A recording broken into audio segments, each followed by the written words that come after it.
Mrs. Puff, you're not slick.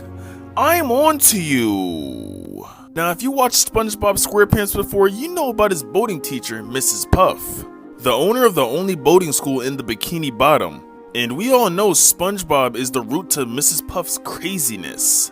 Or is he? What if I told you I know what happened to Mr. Puff and it's right in front of your eyes? What if I told you I know the ugly truth about Mrs. Puff? Because it's not until this season 2 episode named Krusty Love, someone asks what happened to Mr. Puff. SpongeBob would tell Mr. Krabs that Mrs. Puff is single, and Mr. Krabs would ask what happened to Mr. Puff.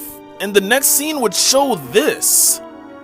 This is telling us that Mr. Puff was turned into a light bulb, but how and why? And that's when I realized, remember that episode where SpongeBob and Patrick were at boating school and they had to wash the class pet, which was an egg, and the light bulb went out? And Patrick went to go replace the light bulb before the egg died from coldness? Why was there a whole room dedicated to only light bulbs? Mrs. Puff, why were there so many light bulbs in this one room? Why is Mrs. Puff hoarding light bulbs? Well, that's easy. Mrs. Puff sells light bulbs, and most likely sold her husband as a light bulb. Let's think about it for a sec. Why else does Mrs. Puff have a history of being in jail? Why else does Mrs. Puff have dark, questionable moments in the show?